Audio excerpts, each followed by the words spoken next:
जैन विद्या कार्यशाला का यह उपक्रम चल रहा है और इस उपक्रम में आज का विषय है जीव जगत षड जीव निकाय। भारत एक ऐसा देश है जहाँ पर न जाने कितने कितने धर्म संप्रदाय, न जाने कितने कितने चिंतनशील व्यक्तित्व इस भारत की धरती पर हुए हैं और जितने चिंतन हुए हैं उतने ही सिद्धांत बने हैं। इन सारे सिद्धांतों को आप लोग अनेक नामों से जानते हैं। कोई जैनों का सिद्धांत, कोई बौद्धों का सिद्धांत, कोई वैदिकों का सिद्धांत, कोई ईसाइयों के सिद्धांत, कोई इस्लामिक सिद्धांत, न जाने कितने तरह के सिद्धांत इस पूरे भारतवर्ष में गूंथे हुए हैं। इन सारे सिद्धांतों में जैन धर्म के सिद्धांत अपने अपने स्थान पर रखता है और जैन धर्म का जो महत्वपूर्ण सिद्धांत है वह है षड जीव निकाय। और यह षड जीव निकाय का सिद्धांत विश्व में केवल एकमात्र जैन धर्म ही इस षड जीव निकाय के सिद्धांत को स्वीकार करने वाला है। षड जीव निकाय के सिद्धांत की चर्चा करूं उससे पहले मैं आप लोगों को जीव होता कौन है यह भी समझाना चाहता हूं कि जब तक आपको जीव के बारे में जानकारी नहीं होगी तब तक आप षड जीव निकाय को नहीं समझ सकते। और इसके लिए मैं चाहूंगा कि आपको जो कलम और डायरी मिली है उसका भी आप उपयोग करें। जीव को परिभाषित करते हुए आचार्य श्री तुलसी ने एक सूत्र दिया, उपयोग लक्षणों जीव है। मैं चाहूंगा इस सूत्र को आप अपने दिमाग में फिट कर लें। जीव किसे कहते हैं? उपयोग लक्षणों जीव है।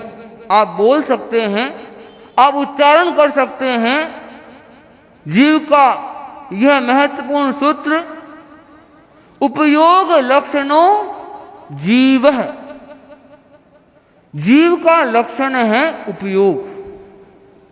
उपयोग किसे कहते हैं इसको समझाने के लिए एक दूसरा सूत्र चेतना व्यापारो उपयोग है।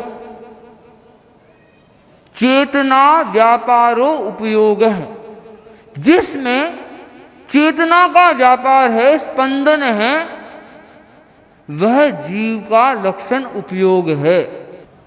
चेतना लक्षणों जीव है। चेतना के जो प्राणी हैं वह 6 तरह के हैं। भगवान महावीर के द्वारा प्रतिपादित षड जीव निकाय का वर्णन यह परम वैज्ञानिकता है। केवल उन्होंने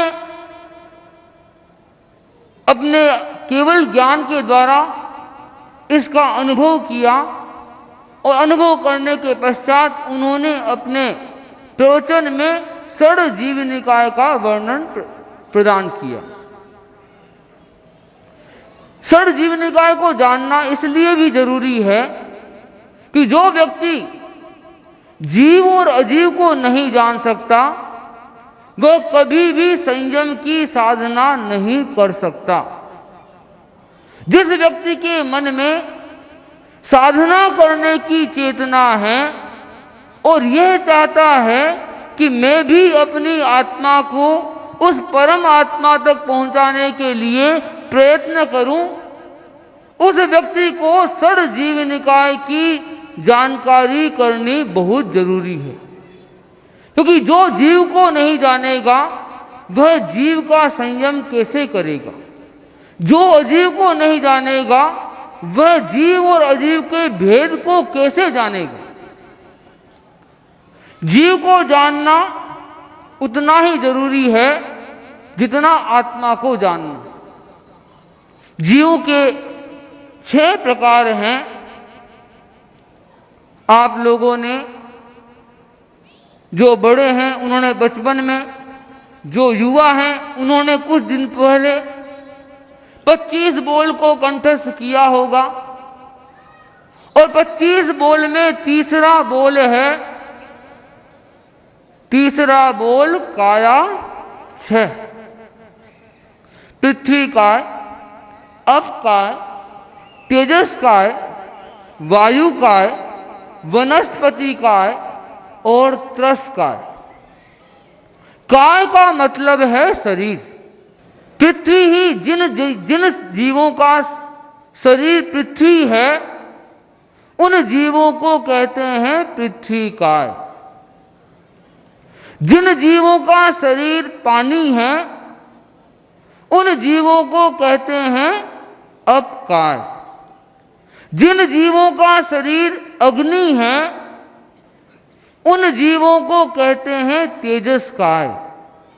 जिन जीवों का शरीर हवा है, वायु है, उन जीवों को कहते हैं वायुकाय।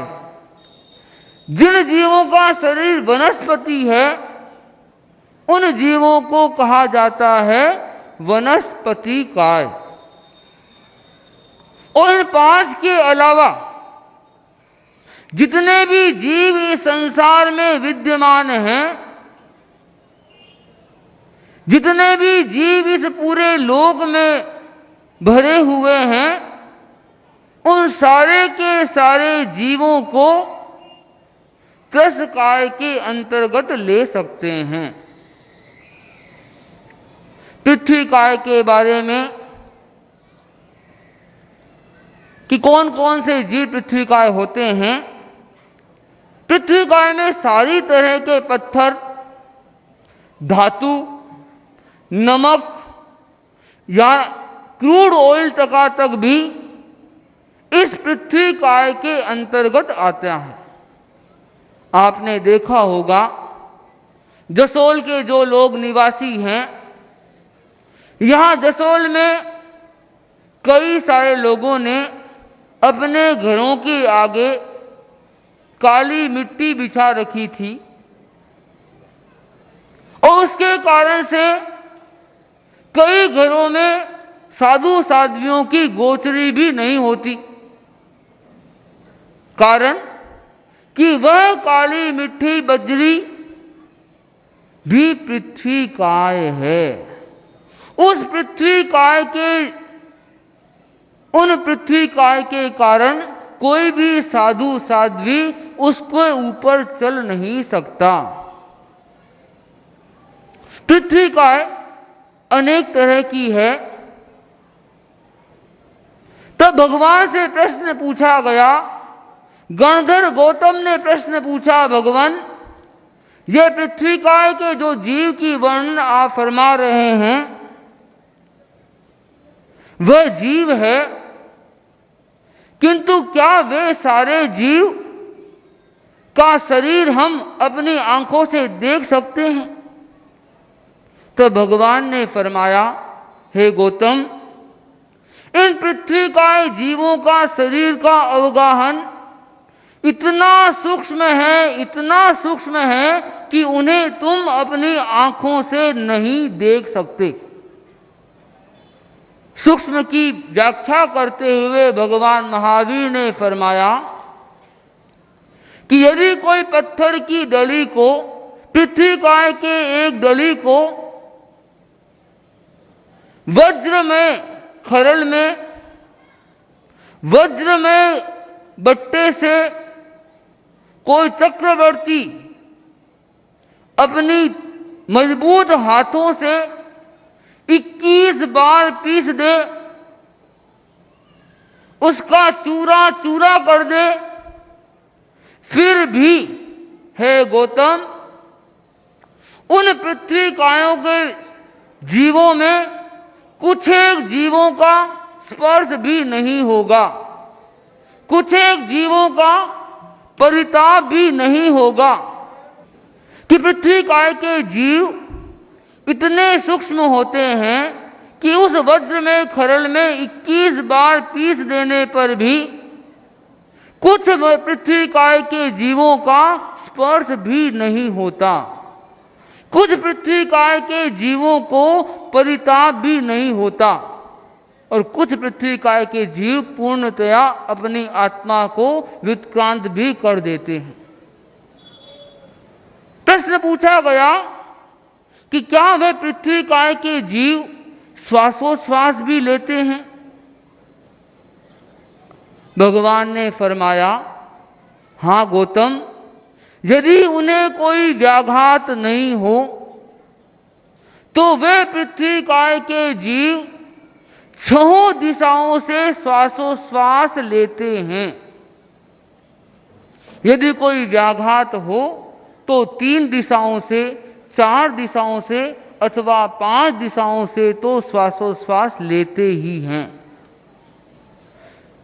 पृथ्वी काय की चर्चा करते हुए अगला प्रश्न पूछा गया, क्या पृथ्वी काय के जीवों को भी वेदना होती है? जिस प्रकार हमें कोई पीड़ा दे, हमें कोई कष्ट पहुंचाए, जिस प्रकार हम पीड़ा का अनुभव करते हैं, क्या पृथ्वी काय के जीवों को भी उतनी ही वेदना का अनुभव होता है? भगवान ने फरमाया, हाँ गौतम, उन पृथ्वी काय के जीवों को भी उतनी ही वेदना होती है। उदाहरण के द्वारा भगवान महावीर ने समझाया कि यदि कोई व्यक्ति है जिसकी आंख नहीं है, जो अंधा है, वही व्यक्ति बोलने की क्षमता भी नहीं रखता, यानी कि गूंगा है, वही व्यक्ति कानों से सुनने की क्षमता भी नहीं रखता, यानी कि वह बहरा है, और उसके हाथ और पांव भी पूर्ण विकसितता को प्राप्त नहीं हुए हैं। कोई ऐसा प्राणी भी है, उसे कोई मारे, उसे कोई पीटे, उसे कोई किसी तरह की वेदना दे, छेदन भेदन करे, तो क्या उस व्यक्ति को पीड़ा होती है? हमारे आगम साहित्य में मृगापुत्र नाम का एक उदाहरण हमें प्राप्त होता है। मृगावती रानी का एक बेटा था जो बिल्कुल पत्थर के लोढ़े के समान था। एक लोंदा होता है, फिर भी वह जीव था, मनुष्य पंचेंद्रिय जीव था, वह आहार भी करता, उसको भी वेदना की अनुभूति होती है। ठीक उसी तरह एक पृथ्वी काय के जीव को भी उतनी ही वेदना होती है, हालांकि उनके मन नहीं होता, इसलिए उनके अमनस्क हेतुक वेदना का वेदन होता है। अगला प्रश्न पूछा गया कि वे पृथ्वी काय के जीव, उन जीवों में क्या संज्ञा होती है? भगवान ने गणधर गौतम के इस प्रश्न को उत्तर देते हुए फरमाया, हाँ गौतम, जो 10 की 10 संज्ञाएं, वे सारी की सारी संज्ञाएं एक पृथ्वी काय के जीव में भी होती है। आहार की संज्ञा, भय की संज्ञा, मैथुन की संज्ञा, परिग्रह की संज्ञा, क्रोध की संज्ञा, मान, माया, लोभ, लोक और ओग संज्ञा, ये सारी की सारी संज्ञाएं एक पृथ्वी काय के जीव में भी होती है। और वे जीव प्रतिक्षण आहार करते हैं। आहार किया और विसर्जन किया, अर्जन और विसर्जन का क्रम उनका निरंतर चालू रहता है। और उनमें लेस्याएं भी होती है। पहली 4 लेस्याएं कृष्ण नील रक्त, कृष्ण नील कापोत और तेजह, ये 4 लेस्याएं उन पृथ्वी काय के जीवों में भी होती है। वे जीव भी लेस्याओं से भरे रहते हैं। उनके भाव लेस्या के रूप में विभक्त होते हैं। भगवान महावीर ने आगे बताते हुए फरमाया कि उन पृथ्वी काय के जीवों में उन्माद भी होता है। उन्माद 2 तरह से होते हैं। एक उन्माद होता है प्रेत जनित, यक्ष जनित, और दूसरा उन्माद होता है मोह जनित। उन पृथ्वी काय के जीवों में भी उन्माद होता है और दोनों तरह के उन्माद उन पृथ्वी काय के जीवों में हैं। हमने भी कई बार सुना है, आप लोगों ने भी सुना होगा कि अमुक पत्थर एक ऐसा पत्थर है, अमुक हीरा एक ऐसा हीरा है जो जिसके पास रहता है वह आदमी दुखी बन जाता है। अमुक ऐसा मकान है, उस मकान में जो कोई ठहरता है वह वहां पर सुखी नहीं रह पाता। इसके कई कारण हैं। उनमें एक कारण यह भी हो सकता है कि उस पृथ्वी में कोई यक्ष का आवेश उन्माद है, वह उन्माद उसे पीड़ित करता है। ये पृथ्वी काय की तरह ही अब काय का वर्णन, तेजस काय का वर्णन एवं वायु काय का वर्णन एवं वनस्पति काय का भी समझ लेना चाहिए। पृथ्वी काय के जो जीव होते हैं वे मर करके मनुष्य एवं तिर्यंच गति में जा सकते हैं। 2 ही उनकी गतियां हैं, या तो वह मनुष्य बनेंगे अथवा तिर्यंच गति को वह प्राप्त करेंगे। और पृथ्वी काय, अप काय, तेजस काय और वायु काय के जीव की जन्मों की संख्या एक मुहूर्त में 12,824 बार वे जन्म मरण कर सकते हैं।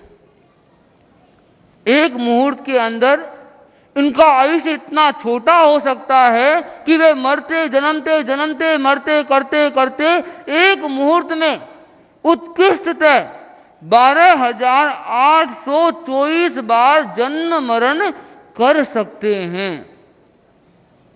और यदि कोई पृथ्वी काय का आयुष्य इतना लंबा हो, उत्कृष्ट पृथ्वी काय का आयुष्य 22,000 वर्ष तक हो सकता है।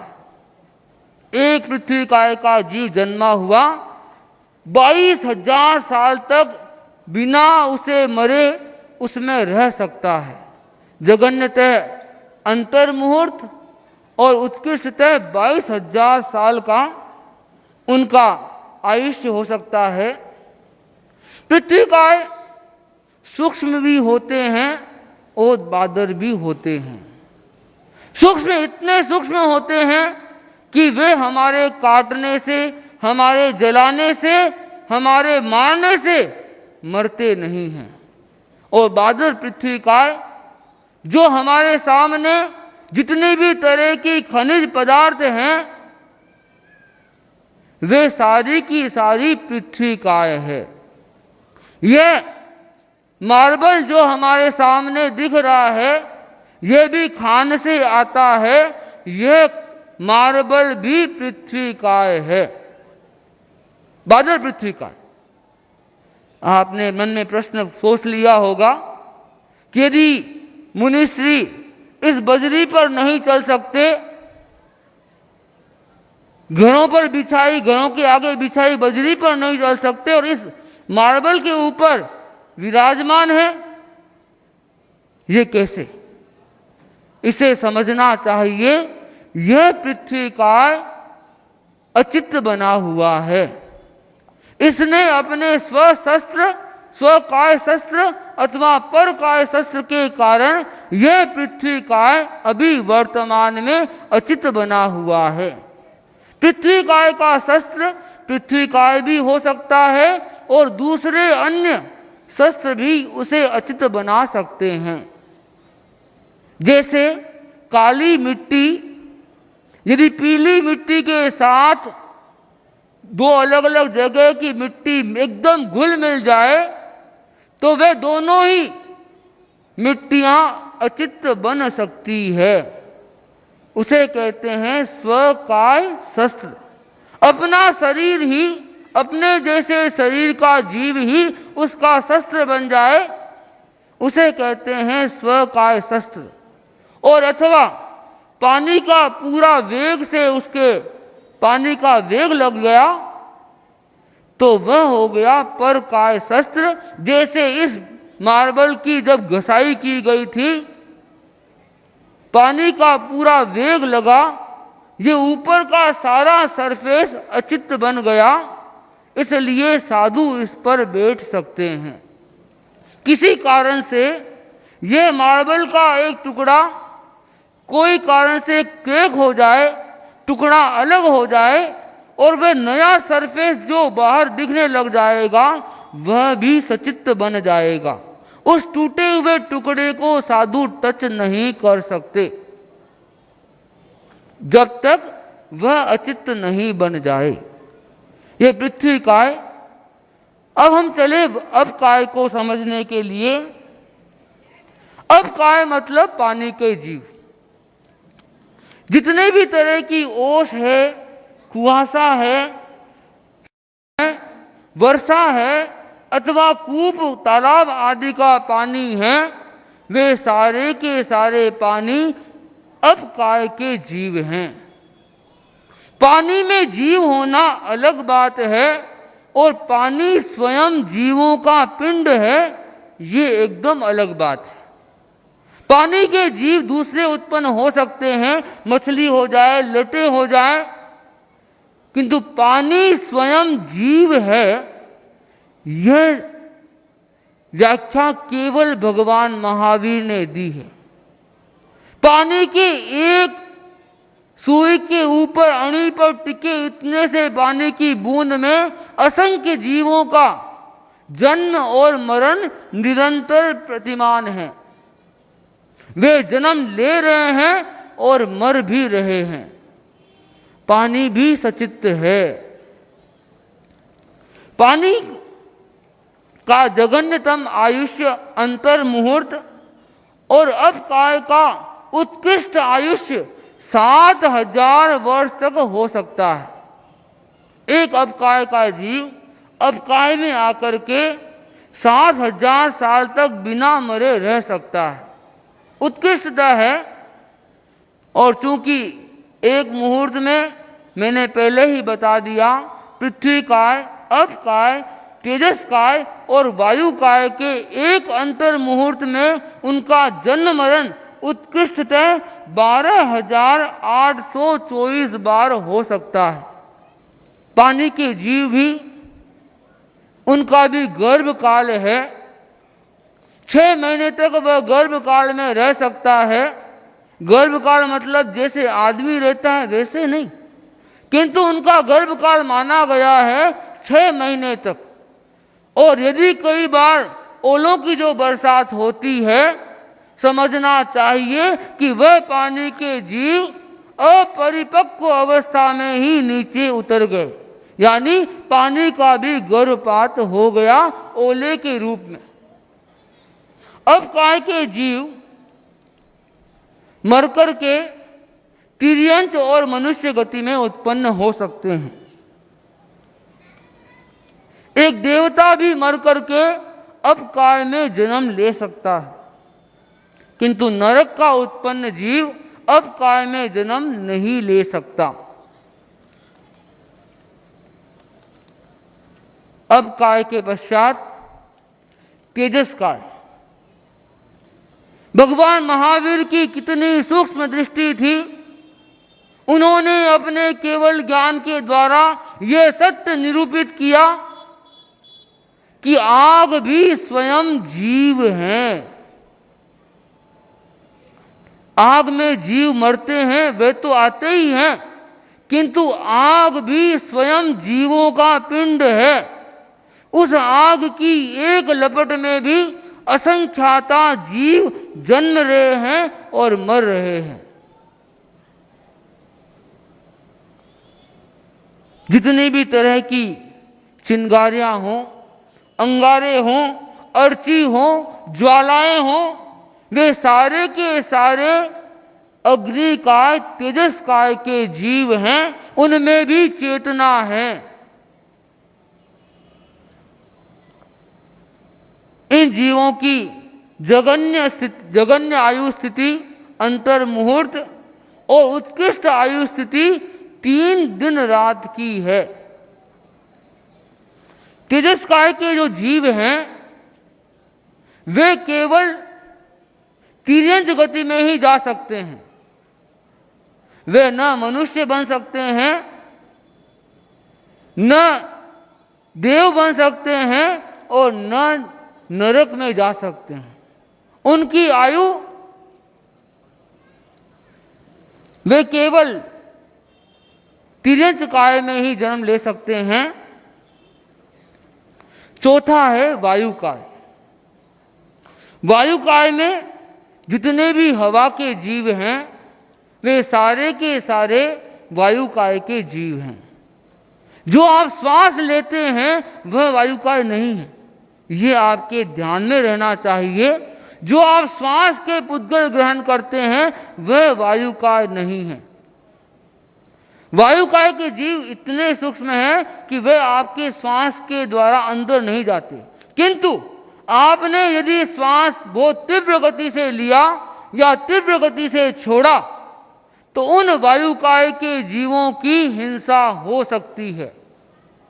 भगवान महावीर ने फरमाया, इस षड जीव निकाय में सबसे कठिन यतना है वह है वायुकाय के जीवों की। व्यक्ति बहुत कोशिश करता है, फिर भी कभी कभी वायुकाय की हिंसा से वह उपरत होना उसके लिए बड़ी अति दुष्कर है। वायुकाय के अनेक प्रकार हैं, अनेक तरह की वायुएं मिलती है। जैसे उत्कलिका वायु जो ठहर ठहर कर चलती है, मंडलिका वायु जो बवंडर के रूप में चलती है। आपने कभी चक्रवात का रूप देखा हो सकता है वो वायुकाय का जीव अपनी उन्माद की स्थिति में हो, वह बवंडर के रूप में चलता है। शुद्ध वायु जो आप ग्रहण करते हैं, इसी प्रकार जब आपको छींक आती है, जम्हाई आती है, उनसे भी वायुकाय के जीवों की हिंसा हो सकती है। इसीलिए साधु के लिए कहा गया है, यदि वह छींक करे एक हाथ आगे रख दे, जम्हाई ले तो हाथ आगे रख दे। इसी प्रकार जहां कहीं भी वायु का दाब हो वहां पर उन वायुकाय के जीवों की हिंसा हो सकती है। वायुकाय के पश्चात वनस्पति काय। भगवान महावीर ने जो सत्य प्ररूपित किया, जो आज के लोग साइंस की बात करते हैं, विज्ञान की बात करते हैं, उनको भी इस सत्य को स्वीकार करने में कितने साल लग गए। जगदीश चंद्र बसु या बोस है, उसने यह स्थापित किया कि वनस्पति में भी चेतना है, वह भी जीती जागती चीज है। उससे पहले वैज्ञानिकों ने कभी स्वीकार नहीं किया, किंतु भगवान महावीर ने आज से 2500 साल पहले ही इस वनस्पति काय के जीवत्व की व्याख्या कर दी। हो सकता है अब आगे आने वाले वैज्ञानिक यदि शोध करें तो पृथ्वी काय के जीवों को भी सत्यता स्थापित कर सकते हैं। ये कह सकता हूं कि हमारे पास वह साधन उपलब्ध नहीं है कि हम उसकी चेतना को पूर्णतया दिखा सकें, एक उपकरण के द्वारा उन्हें बता सकें कि हाँ, जैसे एक आदमी भीतर में प्रवेश किया, उसकी चेतना यदि उस वृक्ष को तोड़ने की है तो उस वृक्ष को यह अनुभूति हो रही है कि कोई व्यक्ति आया है मुझे तोड़ने के लिए। ठीक यही चेतना एक खदान में हो सकती है, खान में हो सकती है। व्यक्ति को उसमें भीतर पहुंचा, उस पृथ्वी काय के जीव को भी यह स्पर्श हो जाए, यह अनुभूति हो रही है कि मुझे कोई मारने के लिए आ रहा है। उसमें भी क्रोध है, मान है, माया है, लोभ है, भय है। वनस्पति चूंकि स्थूल है, हमें साक्षात दिख जाती है, वह बढ़ती भी है, श्वास भी लेती है, काटने के बाद मुरझा जाती है, तब हमें यह स्पष्ट दृष्टिगोचर हो जाता है कि वनस्पति में भी जीव है। किंतु भगवान महावीर ने बताया कि वनस्पति भी जीव है। और जीवों की संख्या में यदि देखा जाए तो सर्वाधिक जीव यदि किसी काय में है तो वह है वनस्पति काय। सर्वाधिक जीव, अनंतानंत जीव इस अकेले वनस्पति काय में हैं, क्योंकि वनस्पति काय में ही दो महत्वपूर्ण चीजें हैं जिसको आप लोग ने सुना होगा, व्यवहार राशि और अव्यवहार राशि। व्यवहार राशि में तो सारे कायों के जीव हैं, पृथ्वी, अब, तेजस, वायु, वनस्पति एवं त्रस के जीव हैं, किंतु अव्यवहार राशि में केवल और केवल सूक्ष्म वनस्पति काय के जीव ही रहते हैं। वे पूरे लोक में व्याप्त हैं और वे इतने सूक्ष्म हैं, इतने सूक्ष्म हैं कि आपके काटने से, आपके जलाने से, आपके मारने से उन जीवों की हत्या नहीं होती, उन जीवों की हिंसा भी नहीं होती। वनस्पति काय के जो जीव हैं वह लता आदि, फूल, बनाज, बीज आदि के रूप में तो है ही, किंतु उनके दो मुख्य भेद अव्यवहार राशि और व्यवहार राशि, और बादर वनस्पति काय के दो भेद किए जाएं तो प्रत्येक वनस्पति एवं साधारण वनस्पति। जो लोग प्रतिक्रमण करते हैं, 84 लाख योनियों के बारे में जो पाठ का उच्चारण करते हैं, उस समय उनके लिए दो वर्ड आता है, प्रत्येक वनस्पति एवं साधारण वनस्पति। साधारण वनस्पति का अर्थ है एक शरीर में अनंत जीवों का निवास। एक शरीर है, उसमें अनंत जीवों का निवास है, और प्रत्येक में एक जीव में एक भी हो सकता है, दो भी हो सकते हैं, असंख्य जीवों का निवास भी हो सकता है। आचार्य श्री महाश्रमण जी प्रेरणा दिलवाते हैं कि श्रावक को जमीकंद का जितना संयम करना चाहिए उतना उसके लिए अच्छा है। जमीकंद क्या है? साधारण वनस्पति के जीव हैं। एक जीव में अनंत जीवों का निवास उस साधारण वनस्पति काय में होता है। और कहा गया, उदाहरण दिया गया कि यदि एक अनंत काय के वनस्पति में उन जीवों को यदि कौवे की तरह कौवे का आकार दे दिया जाए, उस अकेले में इतने जीव हैं कि वह कौवों से पूरा का पूरा 14 रज्जु का यह लोक भर दिया जाए फिर भी कम पड़ेंगे।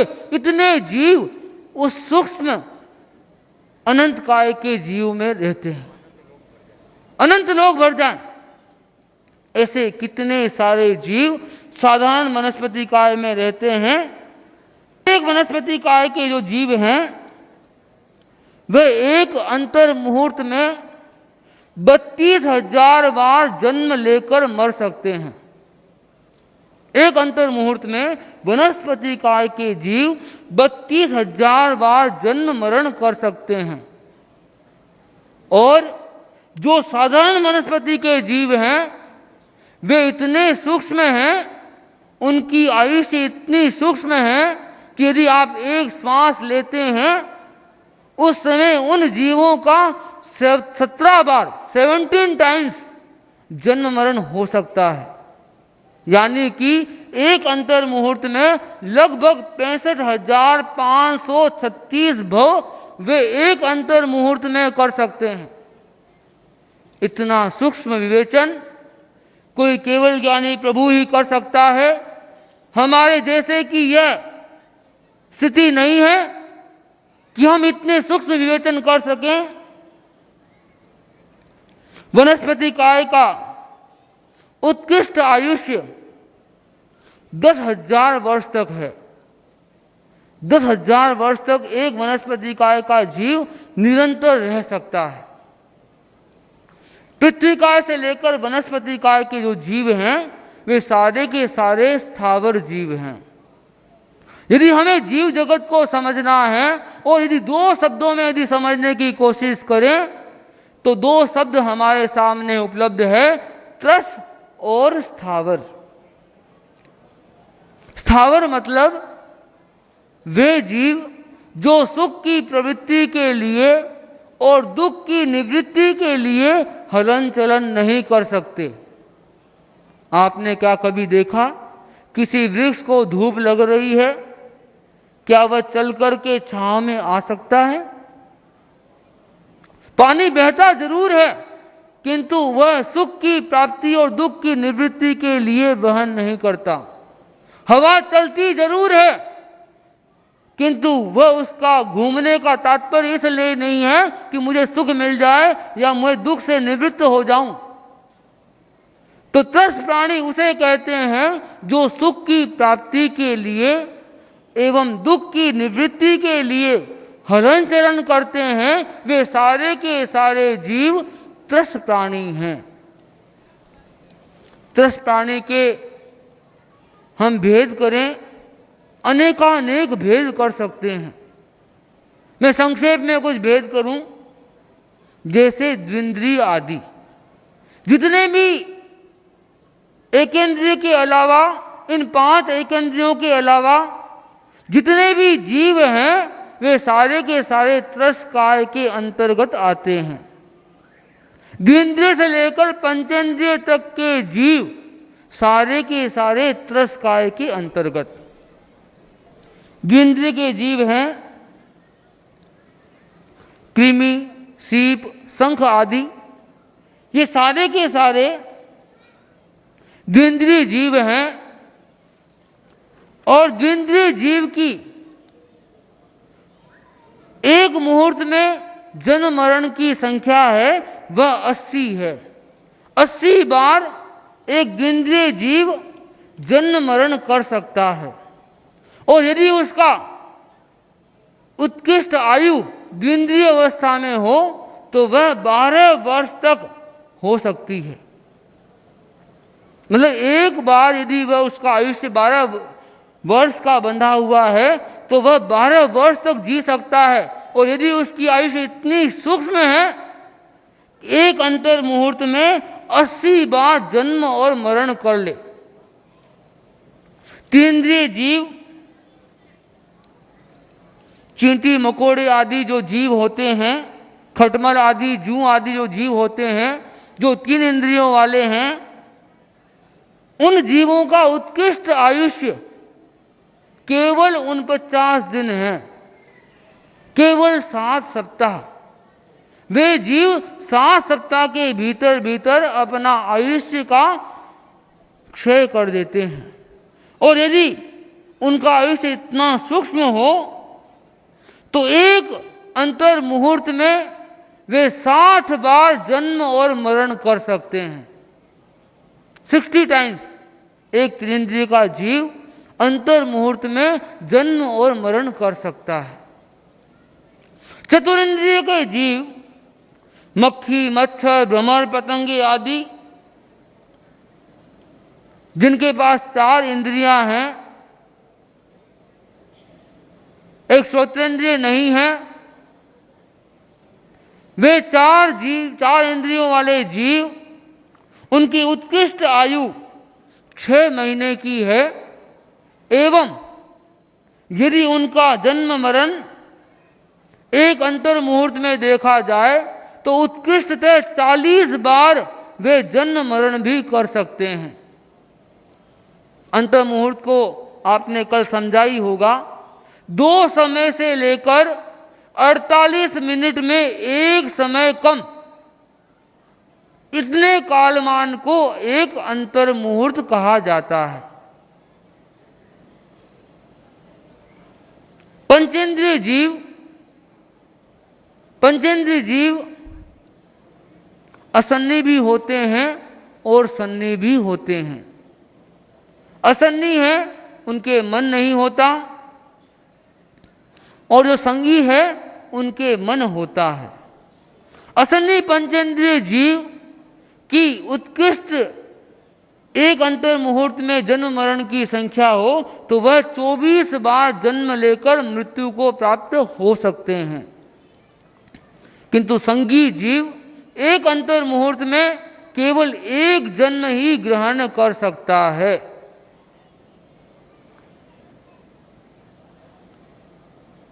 पंचेंद्रिय जीवों के अनेक भेद हैं, जैसे गर्भज, उपपातज। गर्भज के 3 भेद हैं, अंडज, जरायुज और पोतज।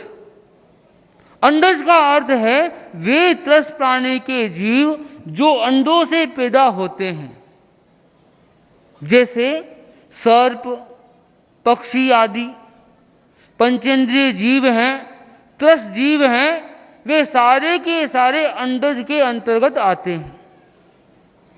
पोतज ऐसे जीव जो खुले अंगों के साथ जन्म मरण करते हैं, जन्मते हैं, जैसे हाथी आदि कई पशु जो झिल्ली से नहीं जन्मते, वह केवल उनका सीधा अंग ही बाहर आता है, वे सारे के सारे जीव पोतज होते हैं। और तीसरा प्रकार है जरायुज। जरायुज मतलब ऐसे जीव जो मांस की झिल्ली के अंदर जिनका जन्म होता है, जैसे गाय, भैंस, मनुष्य आदि।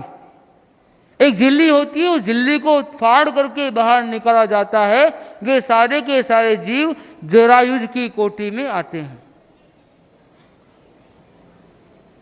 मनुष्य की उत्कृष्ट आयुष्य 3 पल्योपम की आपने कल सुना ही था। जो योगलिक काल के जो मनुष्य होते हैं, और शायद आगे की कार्यशालाओं में भी आपको सुनने का मौका मिलेगा, काल चक्र का पूरा विवेचन जब आप सुनेंगे तब आपको पूर्णतया मालूम पड़ेगा कि एक मनुष्य उत्कृष्टतः 3 पल्योपम तक की आयुष्य का बंधन बांध सकता है।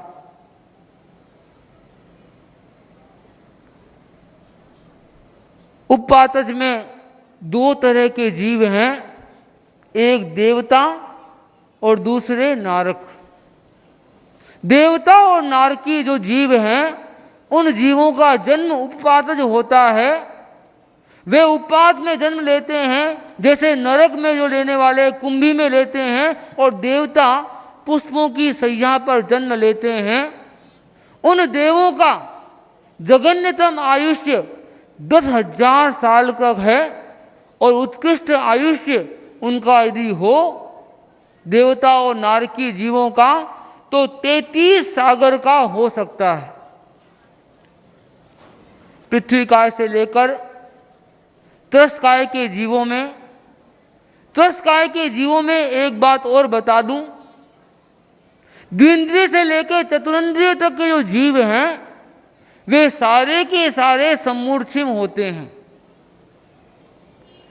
सम्मूढ़छिम का मतलब वे जीव जो गर्भाधान के बिना यत्र तत्र आहार ग्रहण कर शरीर का निर्माण कर लेते हैं, वे सारे के सारे जीव सम्मूढ़ जीव कहलाते हैं।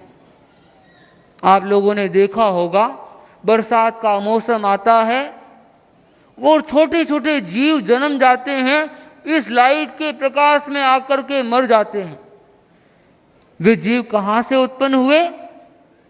वे जीव हवा, मिट्टी और पानी का ऐसा योग बना, योनि का निर्माण हुआ और उन सम्मूढ़ जीवों की उत्पत्ति हो जाती है।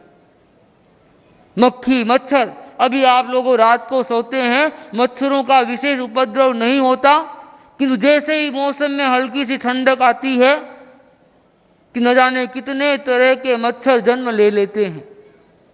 जितने भी द्विंद्रिय से लेकर चतुरिंद्रिय तक के जीव हैं, वे सारे के सारे सम्मूढ़ हैं। द्विंद्रिय ही क्यों कहूं, एकेंद्रिय जीव भी सम्मूढ़ के अंतर्गत ही आते हैं।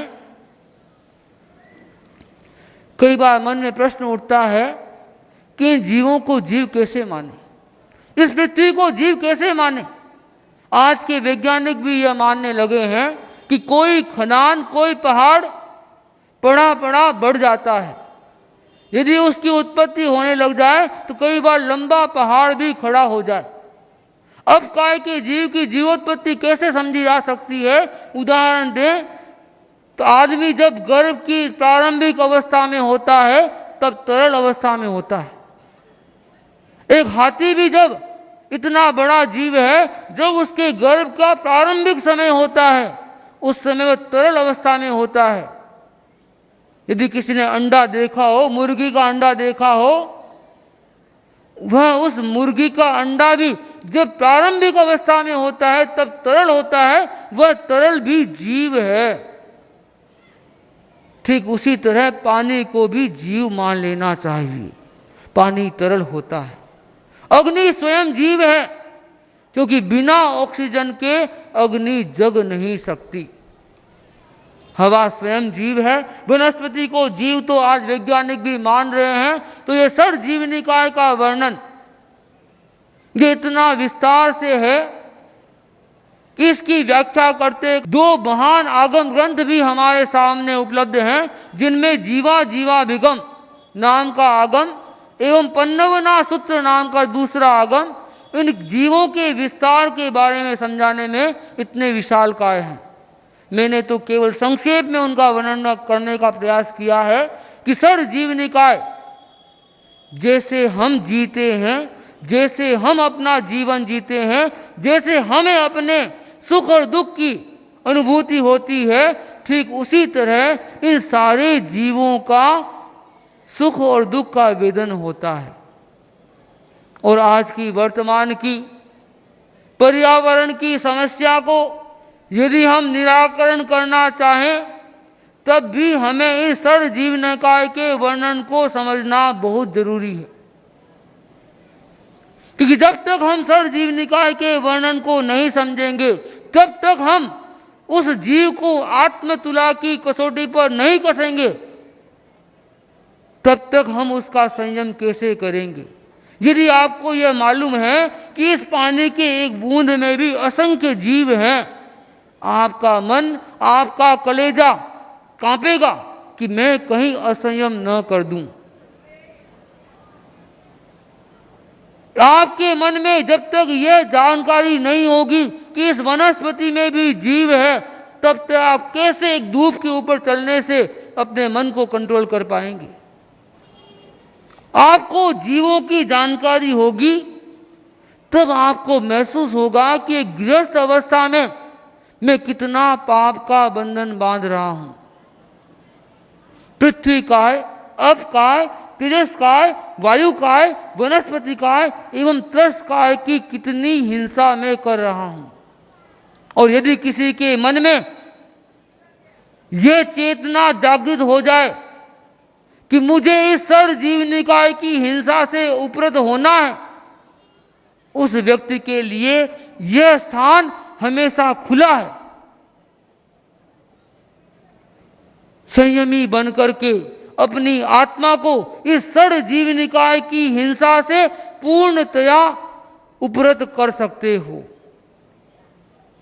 साधु और साध्वी बनकर के अपनी आत्मा का कल्याण भी कर सकते हो। यह षड जीवनिकाय का वर्णन संक्षेप में मैंने बताया। इसी के साथ सूक्ष्म और बादर, पर्याप्त अपर्याप्त, भव्य अभव्य, इस संसार में अनेक जीव ऐसे हैं जो भव्य हैं और ऐसे भी अनेक जीव हैं जो अभव्य हैं। भव्य का अर्थ है वह जीव जिसमें मोक्ष जाने की क्षमता हो। अभव्य का अर्थ है वह जीव जिसमें मोक्ष जाने की अर्हता ही नहीं है।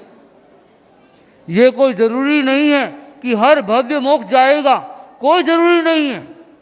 यदि उसे निमित्त नहीं मिले, उपादान शक्ति उसकी जागृत नहीं हो, तो ऐसे अनेकों अनेक भव्य प्राणी भी हैं जो इस संसार समुद्र में भव भ्रमण करते रहेंगे।